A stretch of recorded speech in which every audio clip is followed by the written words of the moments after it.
주님과 함께 2021년 한 해를 시작했습니다. 지난 12월 31일부터 1월 3일까지 4일 동안 동계수련회를 통해서 말씀으로 또 주님과 함께 한 해를 시작할 수 있는 은혜를 가졌습니다.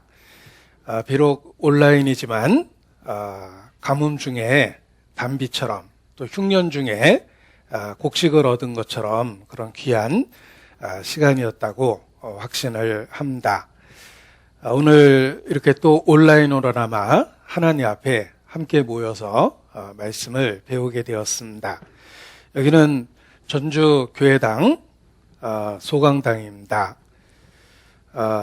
대강당에서 소강당으로 이렇게 밀렸고 이러다 카타콤까지 카타콤 시대까지 가는 건 아닌지 걱정도 됩니다.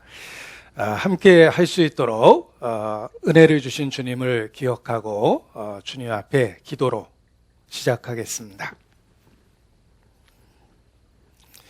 우리 가운데 역사하시는 거룩하신 아버지 하나님, 아무 소망 없었던 우리 각 사람을 그리스도 예수 안에서 불러주시고 하나님의 자녀 삼아주신 것 진심으로 감사 찬양을 드립니다. 또 자식을 양육하는 그 어머니의 은혜처럼 교회 안에서 우리를 양육하고 보호하시며 오늘까지 붙잡아 주시는 것 알고 더욱 주님께 감사 찬양을 드립니다.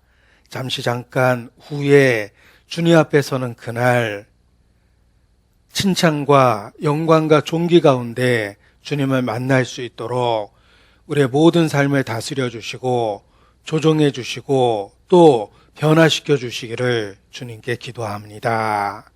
어둠의 일을 벗고 빛의 갑옷을 입고 매일의 삶을 살 수 있도록 주님 붙잡아 주시고 음란과 호색하지 않으며 정욕을 위하여 육신의 일을 도모하지 않도록 매일의 삶을 지켜주시기를 주님께 간구합니다.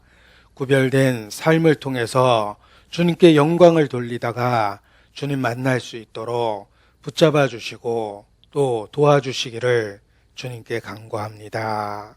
무엇보다 2021년 이 새로운 한 해가 이뤄진 영혼들을 위해서 쓰여질 수 있도록 주님 온전히 주관해 주시기를 주님께 부탁을 드립니다. 소돔 고모라가 멸망하기 직전에 아브라함의 중보의 기도를 통하여 롯을 건지신 것처럼 올 한 해 우리에게 속한 또 다른 롯을 건져주시고 함께 주님 앞에 설 수 있도록 은혜를 더해 주시기를 주님께 간구합니다. 주 예수를 믿으면 너와 내 집이 구원 얻으리라는 약속의 말씀 우리 가정에 이루어져서 주님을 가장으로 섬기고 살 수 있도록 붙잡아 주시기를 주님께 기도합니다. 또 코로나 사태가 속히 종식돼서 예전처럼 자유롭게 복음을 전할 수 있도록 주님 마지막 기회를 더하여 주시기를 주님께 간구합니다. 이 시간 우리와 함께 하시겠다는 그 약속의 말씀을 붙잡고 의지합니다. 성령의 감동 감화하심으로 말씀과 더불어 우리 심령에 역사해 주시고 변화를 주시며 말씀을 듣기 전과 후에 분명한 진전이 있을 수 있도록 주님 역사해 주시기를 주님께 간구합니다. 주께 의지합니다. 우리를 사랑하시는 고마우신 예수님 이름으로 기도합니다. 아멘. 네, 오늘 말씀은 끝장을 내겠습니다. 왜냐하면 요한계시록 22장 성경의 제일 끝장이기 때문에 그렇습니다. 오늘 같이 끝장을 보겠습니다. 요한계시록 22장 12절로 13절 말씀. 요한계시록 22장 12절로 13절 말씀. 보라, 내가 속히 오리니 내가 줄 상이 내게 있어 각 사람에게 그의 일한 대로 갚아주리라. 나는 알파와 오메가요 처음과 나중이요 시작과 끝이라. 오늘 본문은 전주교회 봉사회에서 2021년 암송할 말씀으로 정한 그 말씀을 본문으로 삼았습니다. 봉사에서 한 해 동안 암송할 말씀은 요한계시록 22장 10절부터 17절까지의 말씀입니다. 1년 동안 반복을 통한 묵상을 통해서 삶의 변화가 생기기를 간절히 바랍니다. 실제 본문은 10절로 17절까지의 말씀입니다. 이 본문을 우리 전주교회 전도인들이 한 구절씩 읽어 드리려고 합니다. 전주교회 전도인들은 올해 한 분이 더 보완돼서 저를 포함해서 총 9명입니다. 많은 사람의 기도로 얻은 은사로 인해서 전도인이 그 사역을 계속할 수 있다고 생각합니다. 따라서 우리 교회 소식을 보면 첫 표지에 교회 일꾼들의 명단이 있습니다. 그것은 첫 번째 기도 제목이 되기를 바라는 그 마음에 첫 페이지에 일꾼들의 이름을 실은 것입니다. 기도 부탁하는 의미를 담아서 전주교회 전도인들이 요한계시록 22장 10절로 17절 말씀을 한 절씩 읽어 드리도록 하겠습니다. 또 내게 말하되 이 책의 예언의 말씀을 임봉하지 말라. 때가 가까우니라.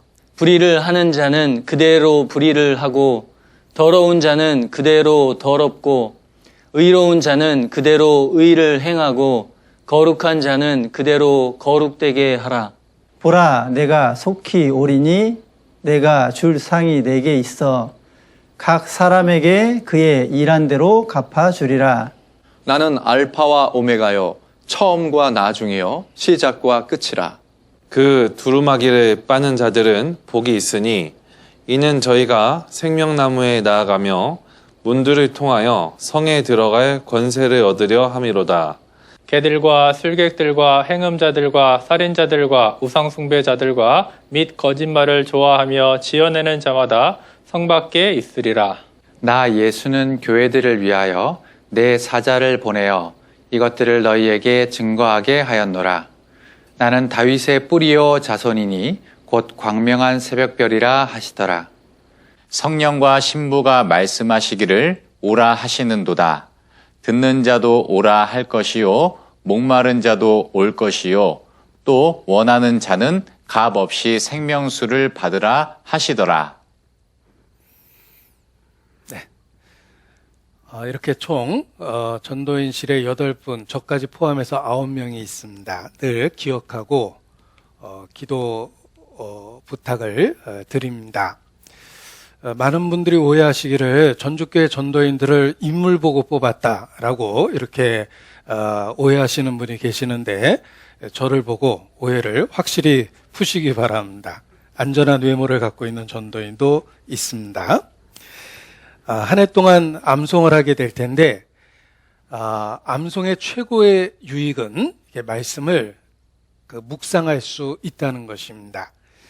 하나님의 사람 다윗이 하나님의 사람이 될 수 있었던 비결 중에 하나는 바로 주의 말씀을 주야로 묵상했다는 것, 그리고 하나님의 말씀을 내 발의 등이요 내 길의 빛이라 고백하고 말씀을 삶의 그 지침으로 삼았다는 것입니다. 다윗은 하나님의 사람이요, 다시 말하면 말씀의 사람입니다. 말씀과 함께 했기 때문에 하나님의 사람으로 살 수 있었던 것입니다. 다윗이 고백하기를 하나님의 말씀을 주야로 묵상한다. 하나님의 말씀을 주야로 묵상하는 자가 복이 있다. 이렇게 경험적인 고백을 했습니다.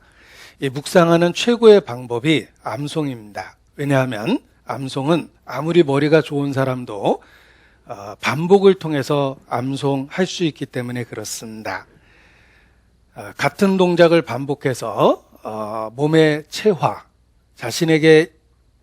자신의 일부분을 만든다.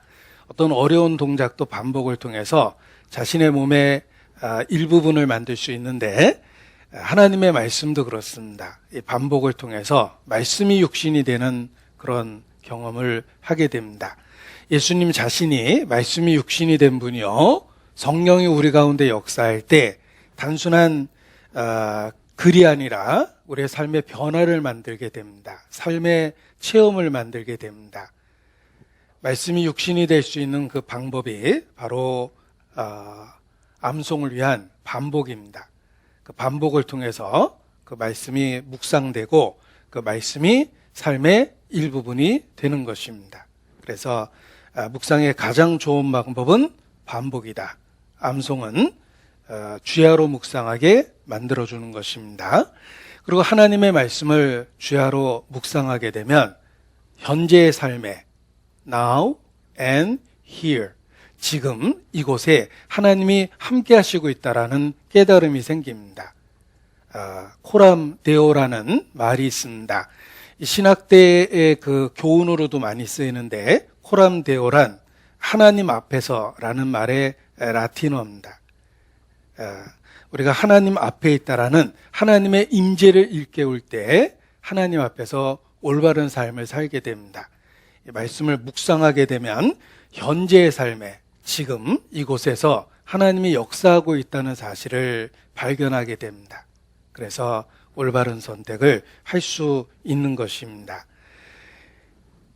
특별히 암송해야 될 말씀 중에 하나는 그 복음이라고 생각합니다. 우리는 그 복음의 내용에 우리의 삶 전부, 운명을 건 것입니다. 소망에 관한 이유를 묻는 자들에게 대답할 것을 항상 예비하라라고 말씀하셨는데 어떻게 대답할 것입니까? 소망에 관한 이유는 딱 하나입니다.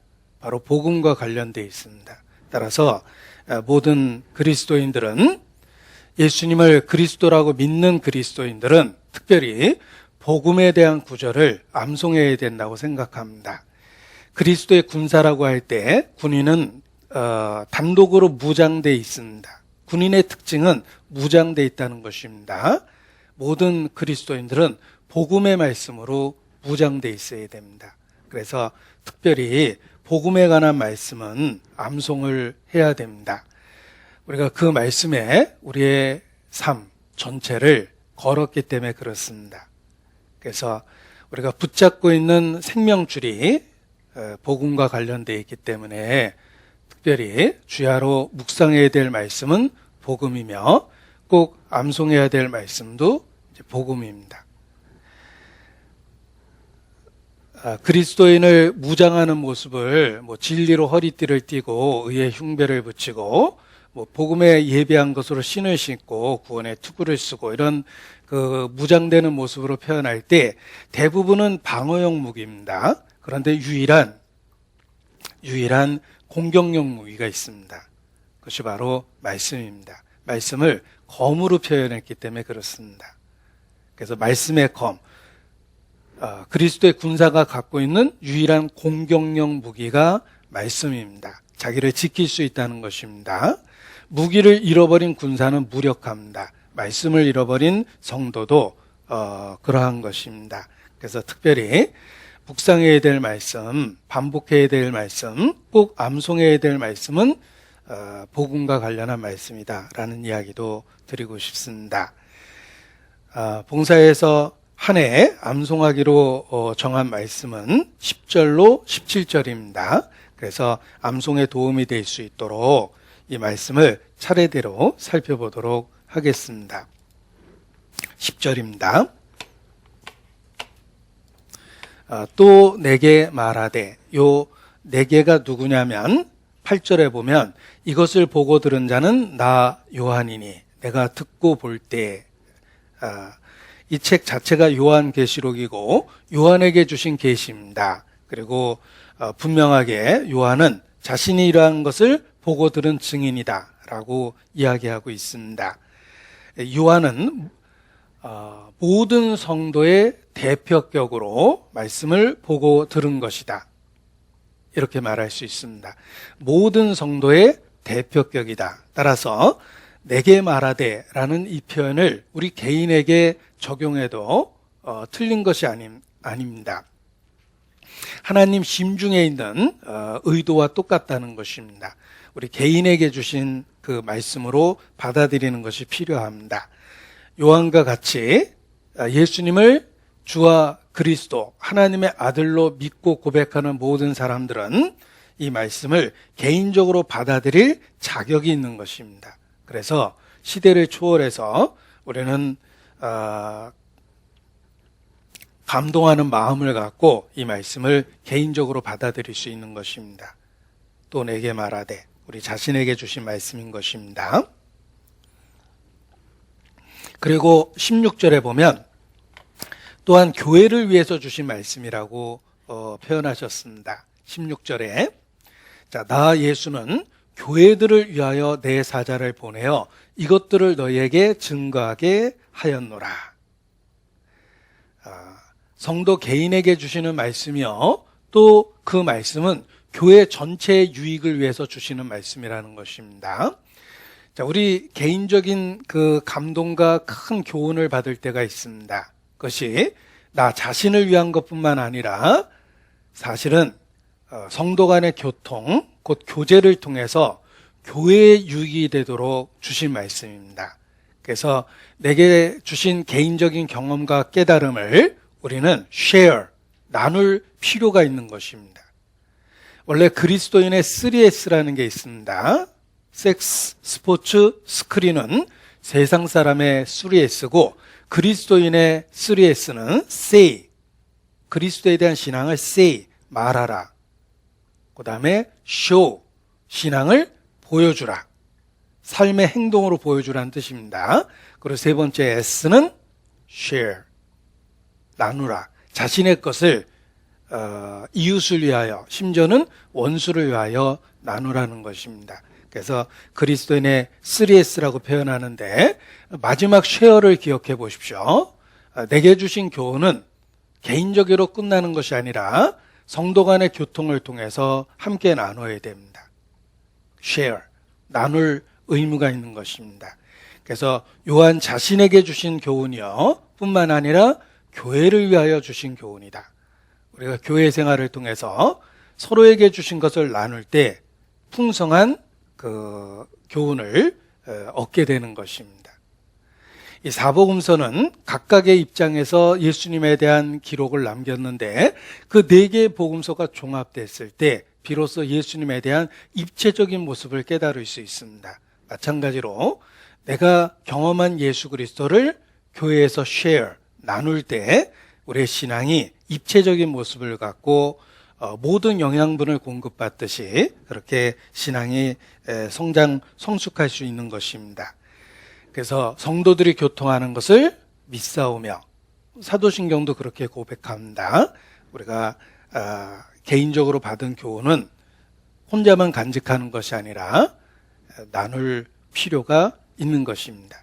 우리가 물질을 나누고 시간을 나눈다. 마찬가지로 우리의 삶의 경험으로 얻게 된 그 교훈을 share, 나누는 것이 또한 필요합니다. 그 함께 나누는 생활을 통해서 우리는 교회라는 공동체가 얼마나 소중하고 우리에게 의미 있는지를 깨닫게 됩니다. 교회는 예수 그리스도의 몸입니다. 누가 그리스도의 몸을 배척합니까? 그리스도를 소중히 여기는 모든 사람들은 교회를 소중히 여길 수밖에 없습니다. 왜냐하면 예수님은 교회를 자신의 몸이라고 표현하셨기 때문에 그렇습니다. 교회를 미워하는 자는 사실은 예수님을 미워하고, 교회를 배척하는 사람은 사실은 예수님을 배척하고 있는 것입니다. 사울아, 내가 어찌하여 나를 핍박하느냐? 바울을 꾸짖을 때도 그렇게 꾸짖었습니다. 교회를 핍박한 것이 곧 예수님을 핍박한 것이라고 그렇게 표현한 것입니다. 신앙생활하면서 더욱 깨닫게 되는 것은 교회의 소중함입니다. 육체적으로는 가족의 소중함을 나이 들어가면서 더 깨닫게 됩니다. 가족의 소중함을 살면서 더 깨닫듯이 신앙생활을 제대로 하면 할수록 교회의 소중함을 더욱 깨닫게 되는 것입니다. 교회와 함께할 때 우리가 때마다 일마다 필요한 주님의 음성을 듣게 되고 또 필요한 은혜를 공급받게 됩니다.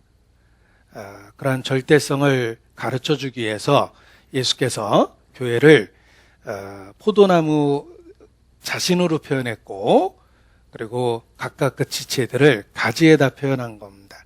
예수님 자신이 포도나무라면 우리가 교회 일원으로 존재하는 것은 가지로서 존재하는 것입니다.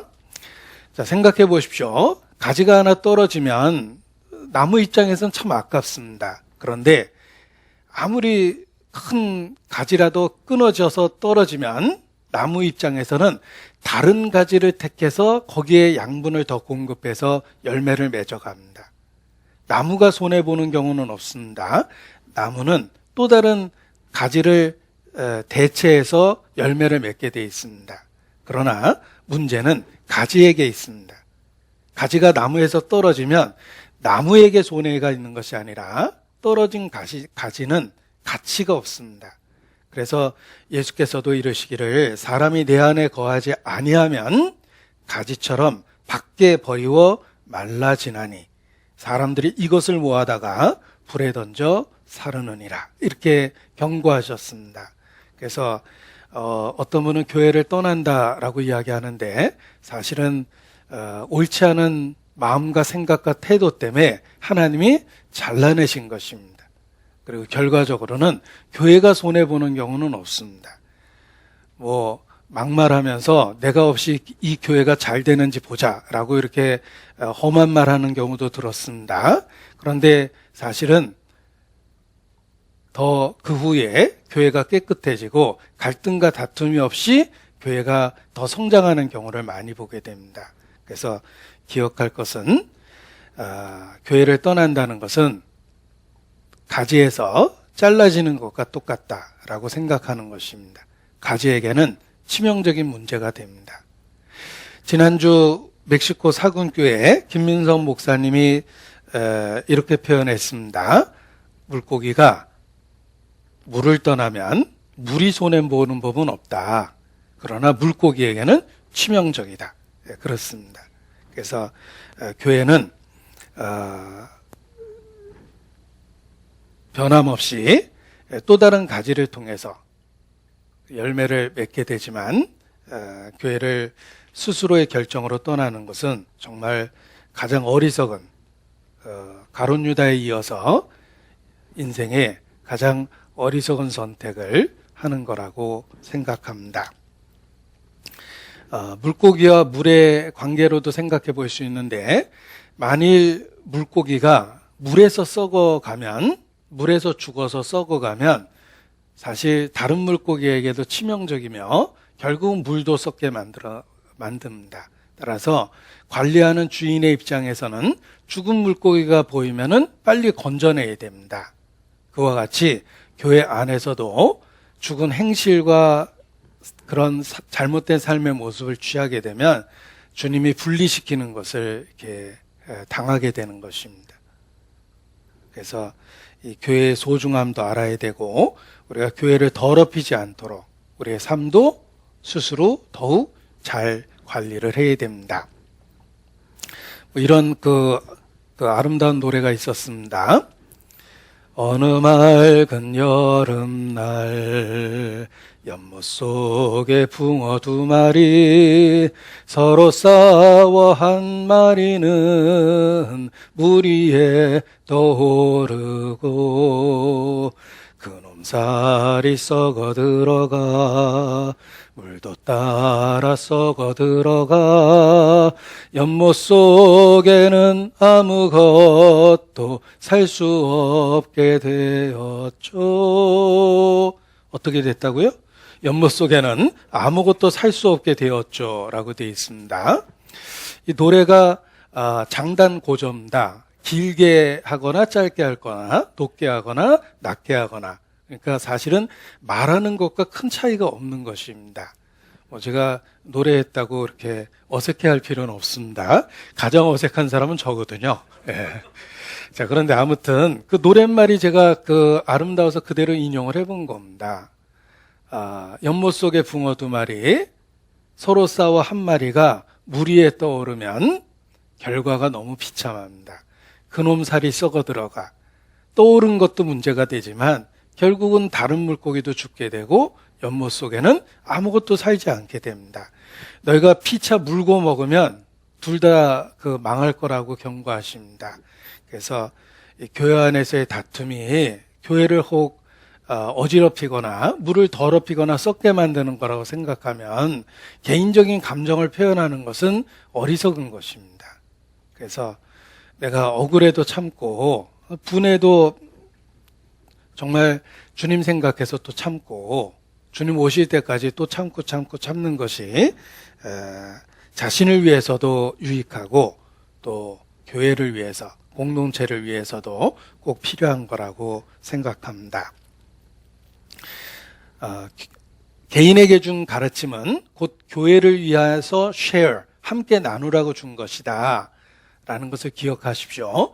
따라서 우리가 교제 때 간증할 거리가 없어서 뭐 이렇게 그 시간을 못 보내서 이렇게 막 어려워하는 것은 뭔가가 많이 잘못된 겁니다. 우리가 주님 안에서 열심히 살면 주님이 때마다 일마다 주는 감동과 교훈이 있습니다. 그리고 모일 때마다 할 이야기를 가득 갖고 모이게 되는 것입니다.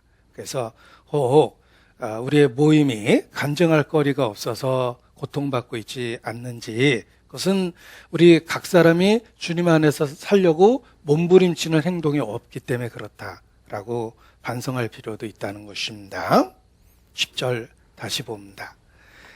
계시록 22장 10절. 또 내게 말하되 이 책의 예언의 말씀을 임봉하지 말라. 때가 가까우니라. 자, 임봉하지 말라.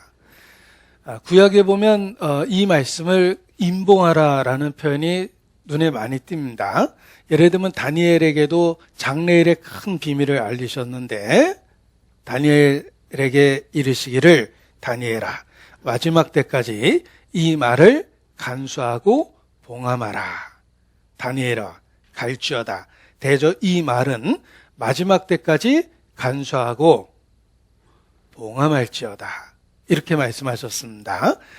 구약에는 이 말씀을 간수하고 봉함하라고 그랬는데 계시록에 이르러서는 이 말씀을 임봉하지 말라라고 반대되는 이야기를 하십니다. 이것은 하나님 역사에 시기가 있다는 것입니다. 모든 일에 시기가 있고 그 일을 이룰 때가 있다라는 것입니다. 침묵할 때가 있고 말할 때가 있습니다.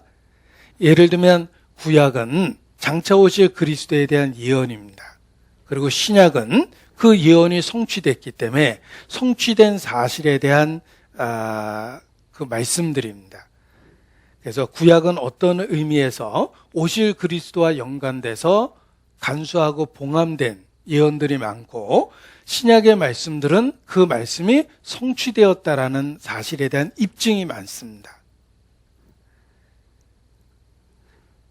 그래서 시대에 따라서 우리가 하나님 앞에 해야 될 행동의 모습이 다르다는 것입니다. 그것은 어떤 개인을 대할 때도 마찬가지입니다. 그 사람에게 전해줘야 될 말씀의 순서가 있다는 것입니다. 예를 들면 거룩한 것을 개와 돼지에게 주지 말라고 그러셨는데 거룩한 것에 대한 필요성, 갈급함을 느끼기 전에 먼저 복음을 제시하는 것은 어리석은 행동이라는 것입니다. 그래서 침묵할 때가 있고 말할 때가 있다라는 걸 구별하는 것이 지혜입니다. 구약은 장차 오실 그리스도를 예언했습니다. 그리고 그리스도가 오실 때까지 그 말씀은 간수되고 봉함된 것입니다. 그리고 그리스도는 모든 말씀을 성취시키셨습니다. 그래서 이제는 더 이상 예언의 말씀을 임봉하는 시대가 아니라 널리 전해야 될 시대입니다. 그 임봉되었던 말씀이 예수 그리스도를 통해서 어떻게 성취되었는지를 전해야 될 시대에 우리가 살고 있다. 더욱더 때가 가까워졌기 때문에 그러합니다. 따라서 지금은 예언을 말하는 시대가 아니라 성취된 예언을 전해야 될 시대입니다. 우리는 그리스도께서 어떤 말씀을 성취하셨는지를 사람들에게 풀어서 알려줘야 됩니다. 그래서 성경은 모든 성도에게 일깨워 줍니다. 때를 얻든지 못 얻든지 이 말씀을 전파하라. 이렇게 말씀하십니다. 때를 얻든지 못 얻든지. 그리고 또 듣든지 아니 듣든지 전해야 될 시대가 바로 우리가 살고 있는 이 시대라고 생각합니다. 때가 가깝기 때문에 그렇습니다. 에스겔 선지자에게 주신 말씀을 보겠습니다. 바로 시대를 넘어 우리에게 주신 말씀입니다. 에스겔 2장입니다.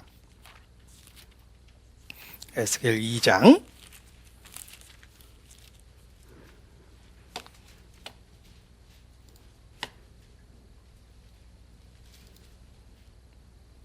에스겔 2장 본문을 쭉 보시겠습니다. 1절부터 보시겠습니다.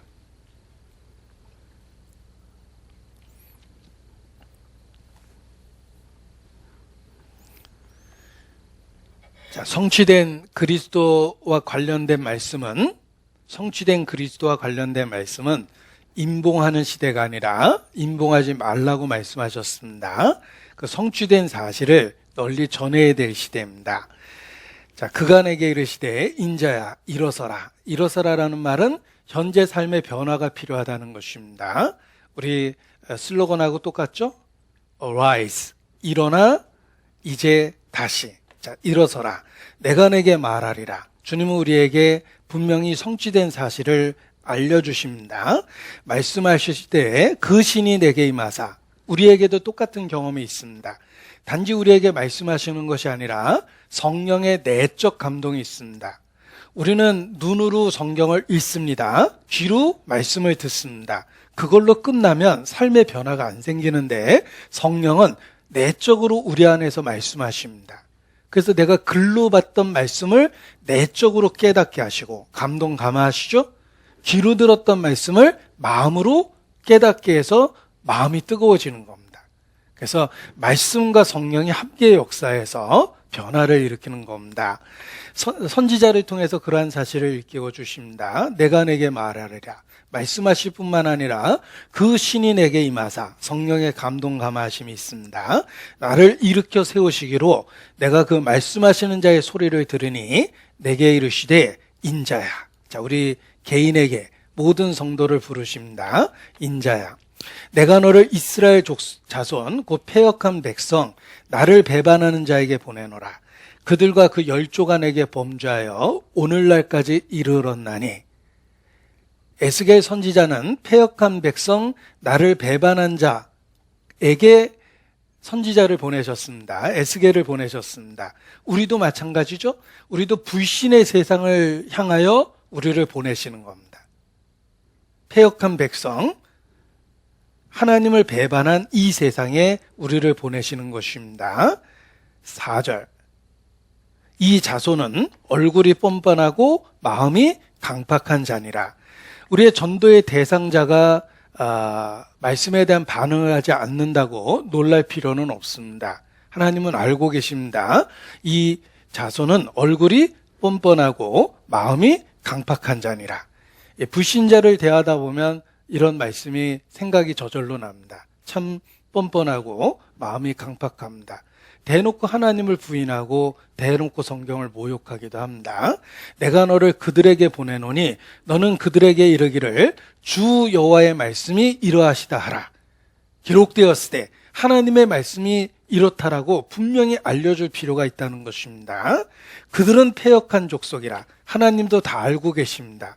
하나님, 어떻게 이런 사람들에게 제가 전도를 합니까? 들으려고 하지도 않습니다. 심지어는 하나님의 존재조차도 그들은 부인하고 있습니다. 내가 성경대로 믿는다고 그들이 나를 비난합니다. 아직도 너 그렇게 믿냐라고 조롱하기까지 합니다.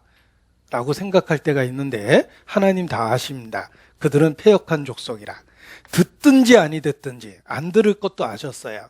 그들 가운데 선지자가 있는 줄은 알지니라. 누군가는 하나님의 말씀을 타협 없이 전하고 있다는 것이라도 깨닫게 된다는 뜻입니다. 인자야, 너는 비록 가시와 찔레와 함께 처하며 전갈 가운데 거할지라도 어떤 상황이 있는지 잘 아시죠? 그들을 두려워 말고 그 말을 두려워 말지니라. 이방인들이 말대꾸하는 거 보면 정말 살벌합니다. 전도하다 보면 이렇게 살벌한 반응을 많이 듣게 됩니다. 또 그 얘기냐? 너 다시 말하면 너 어떡한다고 그랬지? 뭐 이런 식으로 얘기하는 사람 참 많은데, 그들은 패역한 족속이라도 그 말을 두려워 말며 그 얼굴을 무서워 말지어다. 참 주님은 우리가 어떤 상황에 있을지 다 아십니다. 그들은 심히 패역한 자라다.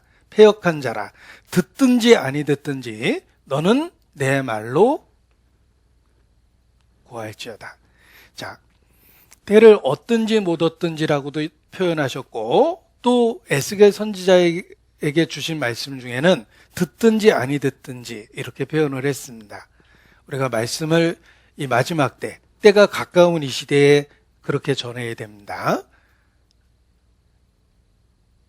때를 얻든지 못 얻든지 듣든지 아니 듣든지 이 마지막 때가 되면 정말 더 패역하게 됩니다. 그래서 이 에스겔이 살았던 그 시대의 사람들의 모습이나 우리 시대의 사람의 모습이나 똑같다라는 그런 생각을 하게 됩니다. 그러나 주님은 두려워 말라. 그들의 얼굴을 두려워 말고 그들의 말을 두려워 말라라고 말씀하십니다. 다 알고 있다는 것입니다. 그리고 듣든지 아니 듣든지 너는 하나님의 말씀을 기록된 그대로 올바로 전해야 된다라는 것입니다. 그래서 에스겔을 선지자로 부르는 이 모습이 결국은 모든 세대, 모든 성도에게 주시는 말씀이다. 에스겔 시대의 강박한 사람들의 모습이 바로 내가 대하고 있는 세상이며 내가 말씀을 전하려고 하는 그 대상들이다라는 생각을 하게 됩니다. 이 에스겔 시대에도 이렇게 강팍했는데 우리 시대, 곧 말세라고 일컬어지는 이 시대에는 더욱더 그러합니다. 우리 시대에는 하나님의 존재 자체를 그냥 부정해버립니다. 모든 것이 억겁의 세월을 통해서 저절로 됐다라고 우깁니다. 그리고 설계되고 만들어진 세상이라고 이야기하는 우리를 대놓고 비웃는 시대입니다. 그리고 성경을 문자적으로 말씀대로 믿어보려고 자세히 살펴보는 우리를 오히려 조롱하고 어떻게 성경을 문자 그대로 믿냐 이런 식으로 비난하는 시대에 우리가 살고 있고 우리가 전도해야 될 대상이 슬프게도 그런 사람들입니다. 그런데 이 에스겔을 부르는 모습을 보면서 주님은 다 알고 계셨구나. 다 알고 계시면서도 전하라고 이렇게 명령하시는구나. 내가 비록 가시와 찔레와 함께 처하며 전갈 가운데 거할지라도 다 상황을 알고 있다는 것입니다. 그럼에도 불구하고 우리는 주님이 예비한 그 소수, 그 누군가를 위해서 말씀을 타협 없이 전해야 되는 것입니다. 히스기야가 멸망하는 그 이미 국운이 기울어진 그런 상태에서 개혁을 하게 되는데 다시 잃어버린 유월절을 되찾고 하나님께로 돌아가자라는 그 종교적 개혁을 하게 됩니다. 그리고 자신만 개혁한 것이 아니라 자신의 백성을 일깨우고 더 놀라운 건 국경을 넘어 북이스라엘에게까지 하나님께 돌아오라고 복음을 전한 겁니다. 히스기야가 하나님의 사람일 수밖에 없는 이유는 자신만을 개혁한 것이 아니라 자신의 백성들도 개혁시키고 더 놀라운 건 국경을 넘어서 북이스라엘까지 하나님께 돌아오라고 전도했다는 것입니다. 그런데 그 시대의 백성들도 정말 성경 말씀대로 얼굴이 뻔뻔하고 마음이 강팍한 사람들이었습니다. 그럼에도 불구하고 히스기야는 종교적 개혁을 감행합니다. 역대하 30장을 보겠습니다. 역대하 30장입니다.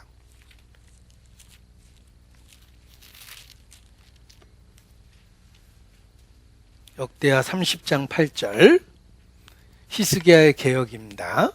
역대하 30장 8절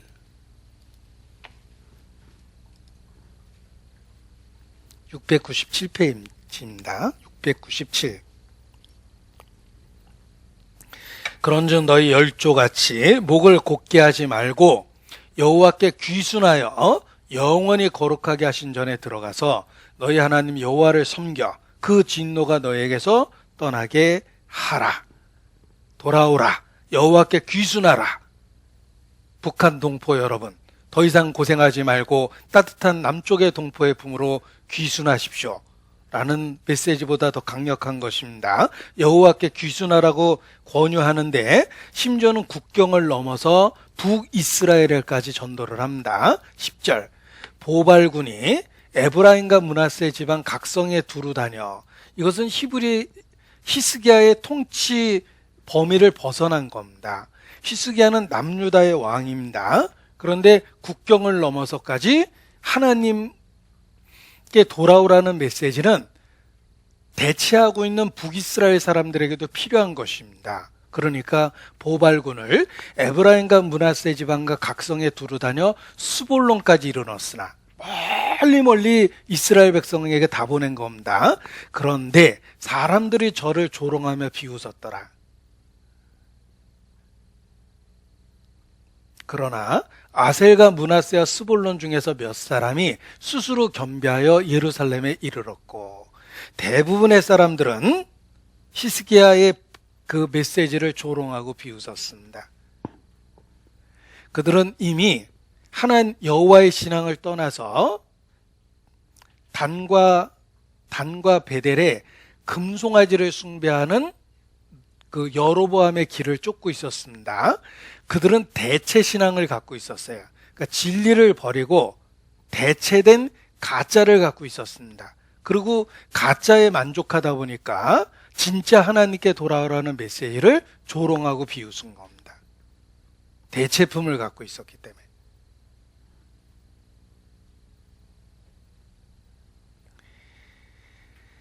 지금도 그렇습니다. 우리가 말씀으로 돌아오고 성경대로 거듭나자라고 이야기했을 때 많은 사람들이 뻔뻔하고 강박하고 조롱하고 비웃기도 합니다. 그러나 듣든지 안 듣든지 우리가 말씀대로 전하는 것이 때가 가까운 이 시대의 성도의 마땅한 모습입니다. 이 미가야가 올바른 진리를 선포했을 때 거짓 선지자 그나다의 아들 시드기야가 달려와서 미가야의 뺨을 때립니다. 야, 뭐 너만 하나님의 영을 받았냐?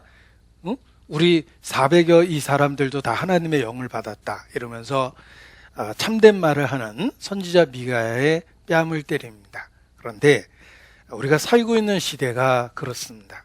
우리가 성경대로 믿겠다고 결심하고 성경대로 전하고자 할 때에 대체품을 갖고 있는 많은 사람들이 조롱하고 비웃고 심지어는 이단 시비를 벌이면서 뺨을 때리기까지 합니다. 그래서 그 옛날 시드기야가 미가의 뺨을 때린 것처럼 우리 시대에 진리를 전하는 사람들을 종교를 이익의 도구로 생각하는 사람들이 이단 시비를 벌이는 거구나 이런 생각을 합니다. 그래서 저희 교회를 그 이단이라고 이렇게 몰아가는 사람들을 보면 뺨 맞은 미가야 선지자가 생각이 납니다. 갑자기 뺨이 막 얼얼해지는데 우리가 전하는 그 메시지를 비웃는 것입니다. 마치 이렇게 편파적이거나 지엽적인 메시지인 것처럼 왜곡시키고 우리가 전하는 메시지가 마치 어떤 지파의 독특한 그 가르침인 것처럼 이렇게 조롱하고 비웃습니다. 요즘에 그 잘못된 그 정치적 행태 중에 하나가 프레임 씌우기라는 게 있습니다. 그래서 진영 논리라고 그러죠. 서로 내 편이나 네 편이나를 따져놓고 그리고 뭐 토착 왜구 이런 프레임을 씌워서 그 사람을 공격하고 이러는 것이 정치적인 모습입니다. 그런데 그런 정치적인 프레임을 보다 보니까 그 원조는 사탄이다 라는 생각을 하게 됩니다. 이 사단은 그 이단이라는 프레임을 씌우기 좋아합니다. 그래서 역사 속에서 말씀대로 전하는 진실한 크리스찬들을 종교 재판에 의해서 이단 프레임에 걸어서 이렇게 수없이 핍박을 했습니다. 역사가 증가합니다. 그때 역사했던 사탄이 지금도 역사하고 있고 같은 프레임을 씌우는 겁니다. 그래서 우리가 말씀대로 전하겠다라는 그런 의지를 마치 부분적인 가르침인 것처럼 비난하고 왜곡하기도 합니다. 기독교 역사를 자세히 공부하고 있습니다. 역사를 보면 예를 들면 성경적인 진리를 전했던 사람들을 제세례파라는 용어를 만들어서 비난하고 모라비안 교도, 그들은 모라비안 교도야. 마치 독특한 그들의 가르침인 것처럼 거듭나야 된다는 메시지를 무시해버리고 또 요한 웨슬레가 목사된 지 13년 만에 거듭났다 그러니까 쟤들은 감리교잖아 라고 그 말씀을 무시하곤 했습니다. 그래서 그때 역사했던 사탄은 지금도 동일한 프레임 씌우기라는 그런 무기를 갖고 복음 전하는 그리스도인들을 비난합니다. 그래서 저희에게 막 별명을 붙이고 저희가 전하는 성경적인 메시지를 마치 부분적인 편파적인 그런 교리인 것처럼 왜곡시키고 이런 모습을 보면 뺨맞은 비가야 선지자가 생각이 나곤 합니다. 탈무드에 있는 이야기입니다. 어떤 그 랍비가 제사를 드리려고 제일 좋은 정결한 양을 이렇게 끌고 제사를 드리려고 성전으로 가고 있는데 도둑대가 그 양이 너무 탐이 났습니다. 그래서 백주 대낮에 칼 들고 뺏을 수는 없으니까 이 도둑대가 꾀를 내 가지고 랍비의 양을 뺏기로 결정을 했습니다. 그래서 이렇게 행동을 했습니다. 양을 끌고 가는 랍비에게 다가가서 아이고 선생님이 왜 이렇게 부정한 개를 끌고 가십니까? 라고 이야기를 걸었습니다. 무슨 얘기요? 이거 정결한 양인데 개가 맞는데 하고 지나갔습니다. 그런데 두 번째 도둑이 또 나타나서 아이고 선생님 왜 이렇게 부정한 개를 끌고 가십니까? 라고 이야기합니다. 아닌데 이거 양인데 라고 생각했습니다. 문제는 세 번째 도둑이 또 똑같은 대사를 합니다. 그때 비로소 약간 의심이 생겼습니다. 이게 혹시 개가 아닌가? 그런데 네 번째 도둑, 다섯 번째 도둑, 여섯 번째 도둑이 계속 지나가면서 그 왜 개를 끌고 가고 있냐고 얘기하니까 마침내 랍비도 이것이 개라는 생각이 들었습니다. 그래서 어이쿠 부정하구나 하고 버리고 갔습니다. 그러니까 뒤따르던 도둑대가 냉큼 그 양을 훔쳐갔습니다. 탈무드에 있는 이야기입니다. 사람들의 말을 듣게 되면 사실도 왜곡된다는 뜻입니다. 사람들의 말을 듣다가 역사 속에서 성자라고 일컬어지는 성인이라고 일컬어지는 소크라테스도 재판을 해서 죽였고 심지어는 사람들의 말을 듣고 사람들에게 만족을 주고자 하나님의 아들 예수님도 재판을 통해서 죽인 것이 이 세상입니다. 사람 말을 들으면 우리가 진리를 붙잡고 있지만 자꾸 거기에 대해서 비난하는 사람 말을 들으면 어리석게도 우리 자신도 흔들릴 수 있다는 것입니다. 그러나 말씀을 다시 한번 자세히 살펴보십시오. 성령이 증거해주는 그 음성, 내적 음성을 들어보십시오. 이것이 정론이 너는 이리로 행하라 라는 주의 음성을 듣게 될 것입니다. 그래서 세상 사람이 어떻게 얘기하든지 나는 이 길을 가리라 라는 결단과 결심을 더 굳게 할 수 있는 것입니다. 자, 계시록 22장을 또 본문을 보겠습니다. 22장 10절 요한계시록 22장 10절.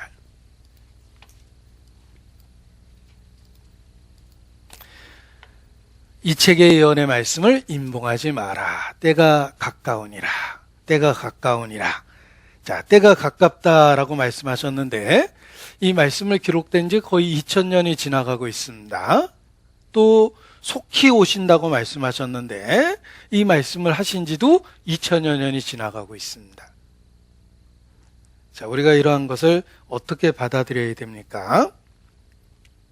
이것을 알지니 말세에 기롱하는 자들이 와서 자기의 정욕을 조차 행하며 가로되 주의 강림하신다는 약속이 어디 있느냐? 만물이 처음에 창조될 때와 같이 그대로 있다 할 거라고 말씀하셨습니다. 자, 우리 마음에도 그런 그 세상의 음성이 때로 들립니다. 가깝다고 얘기하셨는데 2000년이 지났잖아. 속히 오신다고 하셨는데 2000년이 지났잖아. 이런 생각이 듭니다. 성경의 마지막 때라고 그랬는데 도대체 마지막 때라고 그러면서 벌써 2000년이 흐르지 않았나 이런 생각도 하게 됩니다. 자, 그런데 이 성경의 마지막 그 때라는 말들을 이렇게 잘 살펴보면 예를 들면 영어로 보면 the last days 복수형이 있고요. the last day 단수가 있습니다. 그러면 단수와 복수의 차이가 무엇일까? The last day라는 단수는 마지막 그때, 정말 예수님이 재림해서 역사가 끝나는 그때가 the last day입니다. 그런데 마지막 때라는 복수형이 있습니다. The last days라는 말은 그 복수형의 말은 그리스도가 속죄를 완성하고 세상이 끝날 때까지의 모든 날들이 성경에서 말하는 마지막 때입니다. 그리스도는 속죄를 완성했고 그리고 역사를 끝내기 전까지의 모든 날들이 성경에서 말하는 the last days라는 마지막 때라는 복수형의 날들이에요. 성경에서 말하는 종말은 메시아가 오셔서 속죄를 완성하신 그때부터 종말이 시작된 겁니다. 그리고 아직 끝이 안 났죠. 2000년이 지났는데. 속히라고 그랬는데 아직 끝나지 않았죠. 그 덕분에 내가 구원을 받은 거예요. 그 마지막 날들이라고 일컬어지는 그 날에 아직 마지막 날이 되지 않았기 때문에 그 과정 속에서 내가 태어났고 내가 구원을 받은 거예요. 그래서 주의 오래 참으심이 너희 구원이 될 줄로 여기라는 말씀이 이 마지막 때를 살고 있는 우리 모두에게 해당되는 겁니다. 주님이 정말 그 날을 끝내셨다면 우리 자신이 구원받을 수 있는 기회가 없었을 겁니다. 그래서 우리가 그 사이에 있다 라는 것을 기억해야 할 필요가 있습니다. 그래서 성경의 종말이라는 그 의미는 예수님의 초림에서부터 재림 때까지의 모든 기간이다. 그것이 the last days예요. 하나님의 나라가 이미 너에게 임했다. 그리고 그 끝이 아직 안 난 과정 속에서 내가 태어났기 때문에 구원을 받을 수 있었던 것입니다. 바로 이것이 은혜 시대요, 구원의 때요, 구원의 날입니다. 이 다윗이 사울에게 쫓겨다닐 때 나와 사망은 한 걸음뿐이니이다. 이렇게 고백을 합니다. 다윗은 정말 언제 죽을지 몰랐어요. 전쟁터에 있는 군인이 그렇습니다.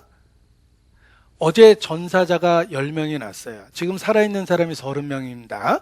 그 다음날 인원조사를 하면 오늘의 전투에서 또 10명이 죽을 수 있습니다. 모든 군인은 다윗과 같이 고백할 수밖에 없습니다. 나와 사망은 한 걸음뿐이다. 죽음을 목전에 두고 사는 겁니다. 우리는 주님의 다시 오심이라는 그 놀라운 역사적 마지막 날을 목전에 두고 매일의 삶을 살고 있는 것입니다. 그래서 다윗은 나와 사망은 한 걸음뿐이라고 고백했지만 사실 70 넘게 살다가 죽었습니다. 예수님의 재림도 그런 관점에서 마음에 깨달아집니다. 예수님의 재림은 very soon, 속히 우리가 목전에 두고 살고 있고 오늘이라도 끝날 수 있는 사건을 놓고 살고 있는 겁니다. 그런데 아직 안 끝났기 때문에 내 삶에 변화를 줄 수 있는 기회가 있고 또 다른 사람의 구원을 줄 수 있는 기회가 열려 있는 겁니다. 그래서 이 종말에 대한 개념을 올바로 갖고 있는 것이 필요합니다. 우리는 속히 오신다는 그 사실 앞에서 매일의 삶을 살고 있고 속히 아직 안 오셨기 때문에 누군가가 구원을 받고 나도 구원을 받을 수 있었던 것입니다. 그리고 내 삶에 변화를 줄 수 있는 또 하루를 기회로 갖게 된 것입니다. 우리는 공간과 거리가 하나님은 아주 가깝듯이 4차원에 계시죠. 시간이 그와 같다라는 생각을 하게 됩니다. 그래서 언제든지 성취될 상황 속에서 매일의 삶이 펼쳐지고 있는 것이다. 그러니까 속히라는 말이 우리 모두에게 해당된다는 뜻입니다. 때가 가깝다는 말도 우리 모두에게 해당되는 것입니다. 그리고 여기 7절에 보면 보라 내가 속히 오리니 한 번으로 끝난 게 아니죠. 12절에 보라 내가 속히 오리니 두 번으로 끝난 게 아닙니다. 20절에 내가 진실로 속히 오리라 세 번이나 반복해서 말씀하십니다. 보라 라는 말은 우리의 둔해진 감성을 깨우는 것입니다. 보라 마음을 일깨워 줍니다. 그리고 세 번이나 반복한 것은 그만큼 중요하다는 뜻이고 그만큼 확실하다는 뜻이며 그만큼 빨리 이루어진다는 사실입니다. 그래서 이 끝장 계시록 마지막 장을 보게 되면 때가 가깝다는 그런 진리를 더욱더 마음에 깨닫게 되는 것입니다. 세 번이나 반복하셨는데 못 깨달으면 안 되죠. 보라 내가 속히 오리라. 그리고 더 놀라운 사실이 있습니다. 예수님이 다시 오신다라는 말에 Jesus will come 미래형이 아닙니다. Jesus is coming이에요. 이 오신다라는 말이 오고 있다라는 현재형입니다. 주님이 속히 오리라고 했던 이 오리라라는 말이 헬라어로 엘코마인데 현재형입니다. 지금도 오고 계시다 이런 뜻이에요. 그래서 주님의 재림은 이미 우리 안에서 시작됐고 오고 계시며 오늘이라도 끝날 수 있는 상황 속에서 매일의 삶이 펼쳐지고 있는 거다라는 걸 더 깨닫게 됩니다. 그래서 속히 오신다, 마라나타, 속히 오신다라는 말을 우리가 번역할 때 Jesus is coming 현재형으로 지금도 진행되고 있는 것으로 이렇게 표현하는 것입니다. 하나님의 나라가 장차 미래에 임하는 것이 아니라 이미 너희에게 임하였다라고 예수께서 말씀하신 것처럼 예수님이 지금도 오고 계시는 과정 속에 있고 그리고 오늘이라도 그 과정이 끝나고 역사가 끝날 수 있는 상황 속에서 우리가 살고 있다는 것입니다. 때가 가깝습니다. 속히 오리라. 우리는 그 긴박감을 이렇게 마음에 깨닫게 됩니다. 이 무신론자는 이렇게 말합니다. 만약에 하나님이 정말 계시다면 전능하시다며 공의로우시다며 전능하시고 공의로운 하나님이 정말 계시다면 왜 악한 자를 그냥 두시는가? 능력도 있고 공의로우신데 따라서 악이 존재한다는 것은 하나님이 없다라는 가장 강력한 증거다. 이게 이제 무신론자의 논리입니다. 저 자신도 이런 논리에 빠져서 제가 그 10대, 20대를 보냈습니다. 이 끔찍한 세상을 방치하는 신은 있어서는 안 되는 신이에요. 어떻게 이런 끔찍한 악이 존재합니까? 그런데 다시 한번 생각을 해보십시오. 하나님은 전능하고 하나님은 공의로우신데 그 하나님이 정말 역사를 끝내시면은 나라는 존재가 오늘이 없는 거예요. 내가 살고 있는 이 세상은 전능하고 공의로운 하나님께서 오래 참고 계시는 과정 속에 있는 것이고 하나님은 정말 계시기 때문에 계시록은 역사의 마지막을 보여주고 있는 거예요. 다시는 악한 자가 없고 슬픔이 없고 애통하는 것이 없고 곡하는 것이 없는 세상이 있다라고 말씀하시고 우리는 그 과정 속에 있다라는 것을 가르쳐 주는 겁니다. 세상이 왜 이렇습니까? 왜 고통스럽고 사건 사고가 있고 슬픔이 있습니까? 과정 속에 있다는 거예요. 그리고 정말 하나님은 계시기 때문에 이 세상은 그 공의로운 하나님에 의해서 결국은 끝이 나고 모든 불의와 악이 끝나는 때가 있다라는 걸 계시록을 통해 가르쳐 주시고 현재 과정 속에 있다는 걸 일깨워 줍니다. 그리고 그 과정 속에 있기 때문에 나 같은 사람이 구원을 받을 수 있고 과정 속에 있기 때문에 나 같은 사람이 그리스도 안에서 하나님을 아버지라 부르며 교통할 수 있는 겁니다.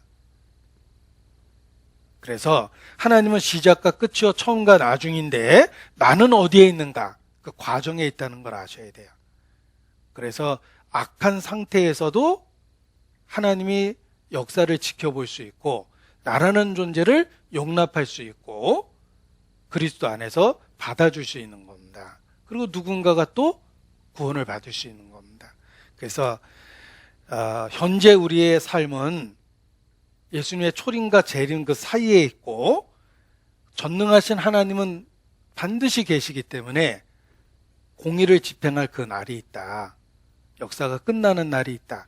현재는 과정 속에 있고 이 과정을 주신 이유는 악하고 패역한 상태에서 돌이킬 기회를 주는 것이다. 그래서 구원받은 사람은 나 같은 사람이 구원받았다는 것에 대해서 감사해야 되고 구원받지 않은 사람은 이 과정 속에 있는 그 날이 은혜의 날이기 때문에 속히 구원을 받아야 되는 겁니다. 그래서 이 때가 가깝다는 이 말씀을 이렇게 이해할 수 있는 것입니다. 주님은 분명하게 다시 오신다고 3번이나 강조하셨습니다. 우리가 예수님을 믿는다라고 고백했을 때 그 믿음의 내용을 분석해 보면 탄생, 고난, 죽음, 장사되심, 그리고 부활하심, 승천하심, 다시 오심. 자, 이것이 예수님 믿는다라는 내용을 이렇게 구별해서 세분화시킨 것입니다. 그런데 그 믿는 내용을 세분화시켰을 때 핵심적인 부분이 다시 오신다라는 부분이라는 거예요. 어떤 분은 예수 믿는다라고 말은 하는데 믿음의 내용을 분석해 보면 그 예수님의 전체적인 부분에서 극히 일부를 믿는 사람이 있습니다. 그리고 나머지를 생활 속에서 무시해 버려요. 그 사람은 하나님의 말씀을 제하여 버린 사람이에요. 그건 정말 어리석은 겁니다. 우리가 예수님 믿는다라는 내용 속에 예수님의 탄생, 고난, 죽음, 장사되심, 승천, 그리고 재림이 있습니다. 어떤 한 부분을 떼서 믿는 게 아니라는 거예요. 그래서 예수님이 속죄를 다 이루셨다며 라고 과거에만 집착하고 현재의 삶에 함께 하시는 주님이 없어요. 그리고 다시 오시는 주님은 부담돼요. 왜냐하면 현재를 사는데 방해가 되니까.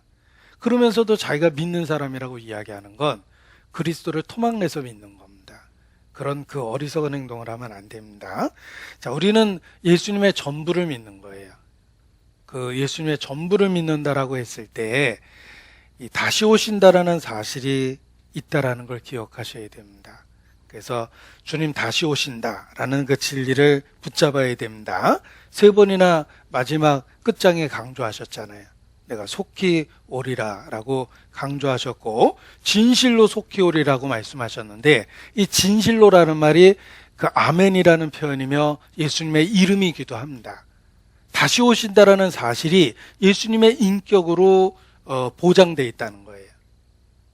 이 초림과 재림에 대한 것을 성경을 분석해 보면 구약의 예수님 초림에 관한 예언이 456군데라고 분석을 해요. 어떤 분은 320군데라고 이야기하는데 아무튼 세세한 분석을 통해서 300개 이상인 건 틀림이 없습니다. 예수님 초림에 관한 예언이 구약에 456회라고 이야기하고 예수님 재림에 관한 예언은 성경 전체에 1518번이라고 그럽니다. 훨씬 더 많죠. 다시 오신다라는 사실이 횟수로는 더 많다라는 거예요. 신약 성경에만 318번이 있고 신약 성경 25구절 중에 한 번씩 반복되고 있다라는 것입니다. 그만큼 다시 오신다라는 사실이 믿는 사람에게 중요하다라는 거예요. 그래서 우리의 믿음이 생각해 보십시오. 정말 진실한가를 어떻게 확인합니까? 다시 오시는 주님을 기다리고 있는가? 그것을 통해서 우리의 믿음의 진실됨을 확인하고 확증할 수 있습니다. 부부의 관계로 생각해 보십시오. 어떤 남편이 해외에서 가정을 위해서 정말 고생하고 있습니다. 옛날 중동의 근로자들이 그랬죠. 그 뜨거운 그 나라 사람은 그 햇빛에 일 안 합니다. 한국 사람이 그 더위에 일을 합니다. 가족 사진 하나 붙들고 내가 여기서 고생해서 우리 아이들이 학교 가고 세끼 먹고 있고 그리고 내가 여기서 고생해서 집에 가면 집이라도 하나 마련할 수 있겠지 하고 죽을 고생을 하고 삽니다. 해외에서 일하고 있는 남편이 있습니다. 그런데 고국에 있는 아내가 그 남편을 보고 싶어 하지도 않고 오히려 남편이 올까봐 무서워하고 혼자 있는 것을 편하게 생각하고 있다면 이미 부부의 관계는 깨진 겁니다. 말할 것도 없죠. 저는 남자로서 이런 얘기하면 막 마음에 감정이 격돌이 됩니다. 감정이입이 돼서. 그런데 그런 가정은 이미 부부의 관계가 깨져 있다고 이야기할 수 있습니다. 그리스도인이 그렇습니다. 주님이 다시 오실까 봐 무서워하고 현재가 만족스럽다면 그 신앙이 절대 정상이 아닙니다. 내가 과연 진실한 믿음을 갖고 있는가라는 걸 확인하는 방법 중에 하나가 재림신앙, 정말 주님 다시 오시기를 사모하고 있는지를 갖고 확인할 수 있는 겁니다. 다시 오신다는 사실을 마음에 스스로에게 들려줘야 됩니다. 우리는 매일의 삶을 선택 속에서 삽니다. 선택할 때마다 내가 진실로 속히 오리라는 주님의 음성을 들어야 돼요. 그래야지만 올바른 선택을 합니다. 강한 유혹을 받을 때, 은밀한 유혹을 받을 때 그 유혹을 거절할 수 있는 방법은 주님이 속히 오신다는 음성을 듣는 거예요. 그래야만 은밀하고 강력한 유혹을 거절하게 됩니다. 순교의 위기에 처해 있을 때 예수님을 부인하고 싶은 강렬한 유혹을 받을 겁니다. 그때 들어야 될 음성은 내가 진실로 속히 오리라 라는 음성이에요. 그 음성을 들어야지만 순교의 고통을 견디게 되고 강력한 유혹을, 은밀한 유혹을 단호하게 NO, 거절할 수 있는 겁니다. 제 스스로 내가 혹 살면서 이런 순간에는 차라리 죽자, 이렇게 생각한 것들이 있습니다. 사람이 해서는 안 될 짓들이 있습니다. 그런 짓을 하게 되면은 차라리 죽자. 이런 경우에는 차라리 죽자. 이렇게 혼자 여러 가지 경우를 생각을 해봤습니다.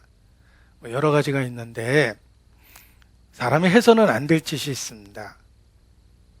남편의 도리가 있고 아버지로서의 책임이 있고 직분에 대한 책임도 있습니다. 여러 가지가 있어요. 해서는 안 될 일들이 있어요. 차라리 그런 경우는 차라리 죽자. 이렇게 비장한 결심을 해야 되는데 베드로도 내가 주를 부인할지언정 죽겠다라고 결심을 했지만 사실 예수님을 부정했어요. 부인했습니다. 우리가 결단에도 무너질 때가 있는데 그럼에도 불구하고 승리할 수 있는 비결이 있습니다. 다시 오시는 주님을 붙잡는 거예요.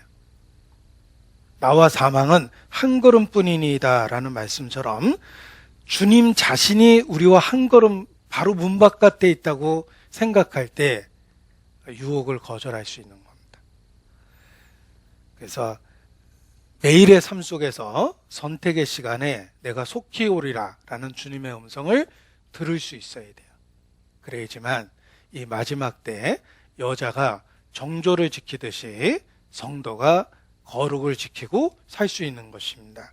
그래서 다시 오시는 주님의 음성을 매일의 삶 속에서 들어야 됩니다. 삶의 결정을 할 때마다 아멘 주 예수여 오시옵소서 라고 대답을 해야 돼요. 계시록의 마지막 부분이잖아요. 이것들을 증거하시니가 가라사대 내가 진실로 속해 오리라. 우리는 매일의 삶에서 아멘 주 예수여 오시옵소서라는 결정을 해야 됩니다.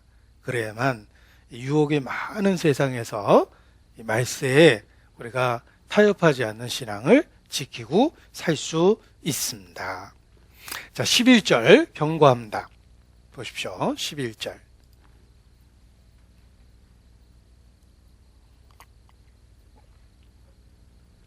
불의를 하는 자는 그대로 불의를 하고 더러운 자는 그대로 더럽고 의로운 자는 그대로 의를 행하고 거룩한 자는 그대로 거룩되게 하라. 보십시오. 불의를 하는 자는 그대로 불의를 하고 더러운 자는 그대로 더럽고 악한 자는 악한 대로 그 상태가 고정이 되고 더 상태가 나빠지지 돌이켜지진 않습니다.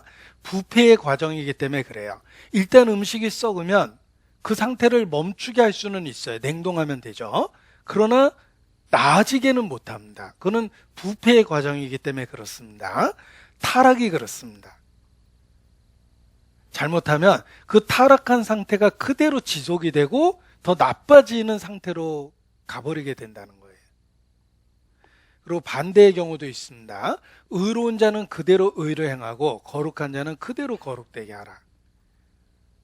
우리가 방향을 본성에서 틀어서 하나님을 향해서 돌리고 올라가고 올라가다 보면 그 상태를 지속하게 됩니다. 그래서 상승 기류를 타면 그 기류를 타고 더 부양, 이렇게 공중 부양을 누릴 수 있죠. 상승 기류를 타면. 그리고 반대의 기류를 타게 되면 추락하게 되는데 영적으로도 그와 같다는 것입니다. 이 불의를 하는 자는 그대로 불의를 하고 더러운 자는 그대로 더럽고, 이 말이 정말 무서운 경고가 됩니다. 왜냐하면 더 돌이키지 않는 상태가 됐다는 뜻이에요. 더 많은 기회와 시간이 주어져도 변하고자 하는 마음이나 의지가 없으면 딱 이렇게 됩니다. 회개할 기회를 줬는데 회개할 마음이 없어요. 그런 상태가 더 나빠지지 절대 좋아지지 않습니다. 자, 인질극을 벌이고 있습니다. 경찰 특공대가 투입이 돼서 정확하게 난동을 부리는 범인의 심장을 겨누고, 그리고 치명적인 그 부위를 총으로 겨눴습니다. 이제 명령이 떨어지면 한 발에 제거할 수가 있어요. 그런데 그 난동을 피는 젊은 사람에게 기회를 주기 위해서 끊임없이 말을 겁니다. 그냥 상황을 끝내려고 했다면 총을 쏘면 되는 겁니다. 그런데 기회를 주려고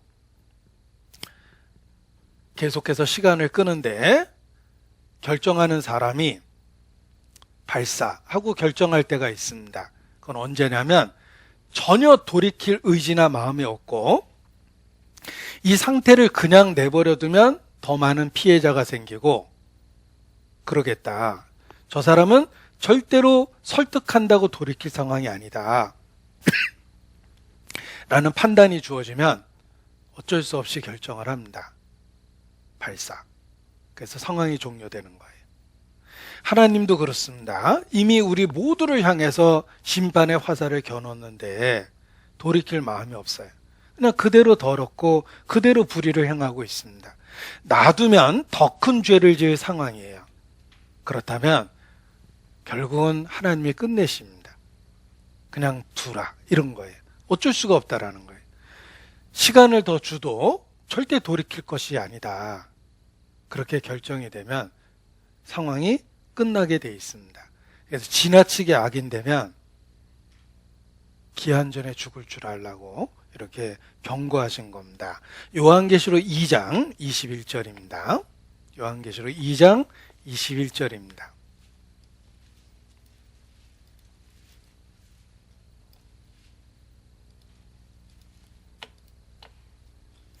또 내가 그에게 회개할 기회를 주었을 때 그 음행을 회개하고자 아니하도다.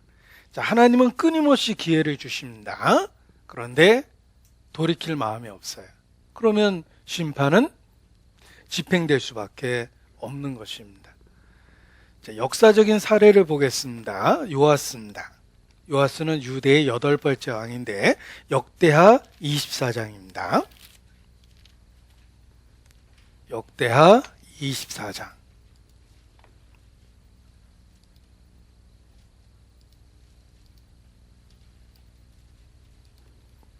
역대하 24장 19절.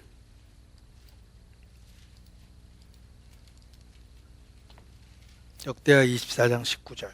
688페이지입니다. 역대하 24장 19절입니다. 688페이지. 아직도 못 찾으신 분은 회개하셔야 됩니다. 이 서부 시대에는 총 늦게 빼면 죽는 거예요. 영적 전투에 있어서도 이 말씀을 늦게 찾으면 하게 됩니다. 19절입니다. 그러나 여호와께서 선지자를 저에게 보내사 다시 자기에게로 돌아오게 하려 하심에 선지자들이 저에게 경계하나 듣지 아니하니라. 요아스가 한번 삐뚤어지니까 하나님을 대적하기 시작했습니다. 이 요아스가 원래는 여호와의 전을 중수하고 하나님 앞에 올바로 살려고 했던 사람입니다. 그런데 권력을 얻고 교만해지니까 거꾸로 죄를 짓기 시작합니다. 우상을 들여왔어요. 그럴 때 하나님이 너무 안타까워서 기회를 줍니다. 선지자를 보냈어요. 그런데 말을 듣지 않습니다. 그래서 그 다음에 마지막으로 보낸 사람이 누구냐면 요아스가 어렸을 때 목숨을 건져준 은인이 있습니다. 그래서 7년 동안 키워줬어요. 그 위기 속에서 요아스를 7년 동안 감춰서 키워주고 왕이 될 수 있도록 만들어준 사람이 제사장 여호야다예요. 근데 이 은인은 죽었고 그 은인의 아들이 있었어요. 아마 어린 시절부터 같이 봤을 거예요. 숨겨놓고 자랐으니까 그 집 아들하고도 친했겠죠. 그러니까 요아스가 꼭 말을 들을 수밖에 없는 사람을 보내준 거예요. 은인의 아들이에요. 그가 제사장 스가랴예요. 20절입니다.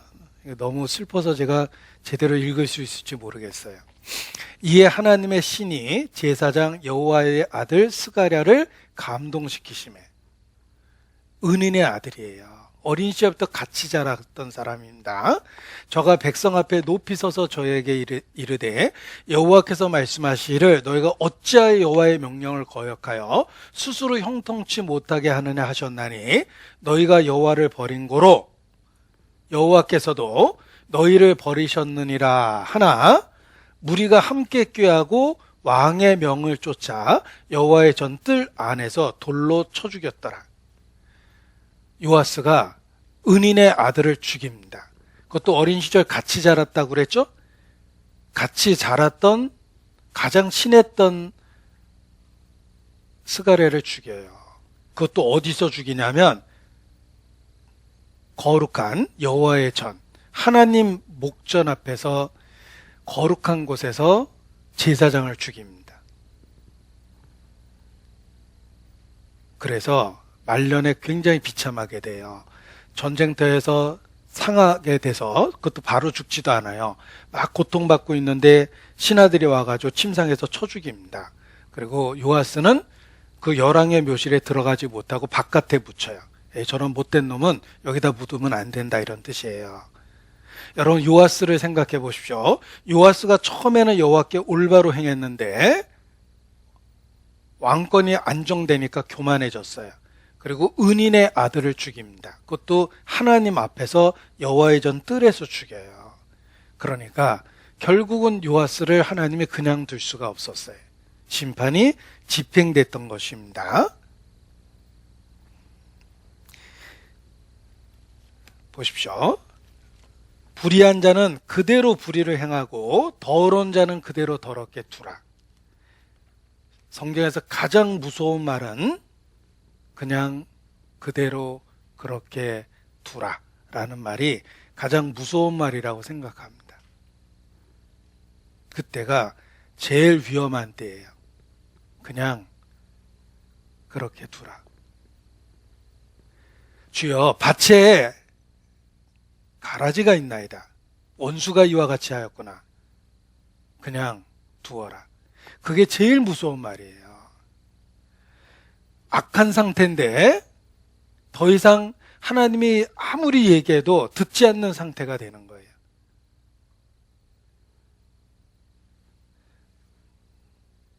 그냥 두어라. 불의한 자는 그대로 불의를 하고 더러운 자는 그대로 더럽고 그냥 두어라. 이게 가장 무서운 말이라고 생각합니다. 이제 남은 것은 딱 하나예요. 무서운 심판이죠.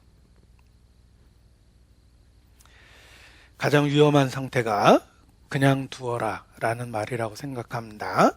아무리 하나님이 시간을 주고 상황을 주고 사건을 줘도 돌이키려는 마음과 의지가 없는 상태, 어떡합니까? 그냥 두어라. 그게 제일 무서운 저주라고 생각합니다. 그래서 세상에서도 많이 쓰는 표현인데 영적으로 제일 무서운 상태는 let it be.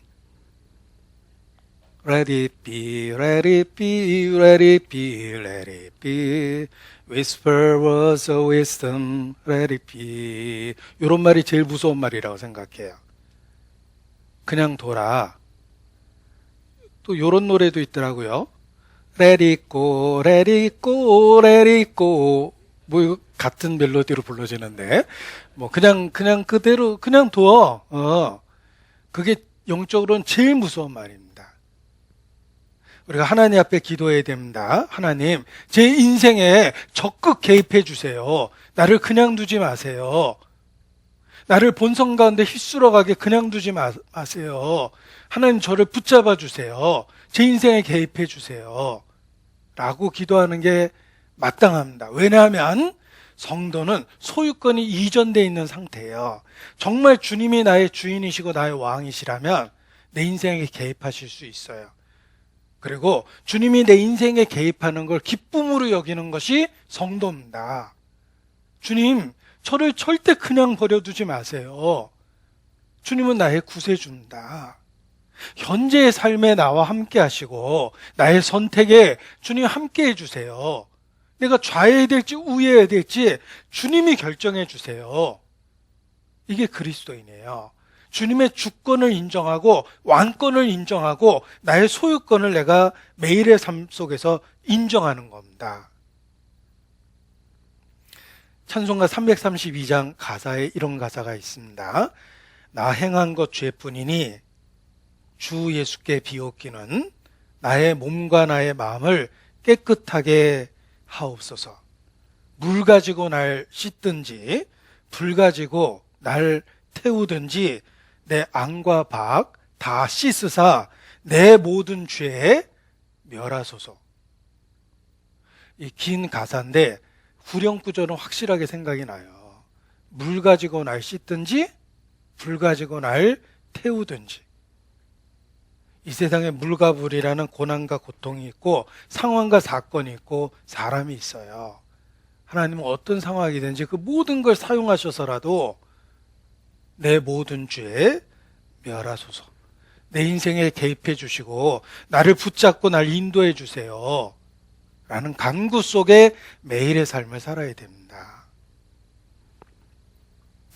제가 5인조 강도 이야기를 인용 자주 합니다. 또 한 번 하겠습니다. 친구 5녀석이 모여서 은행을 털려고 모의했습니다.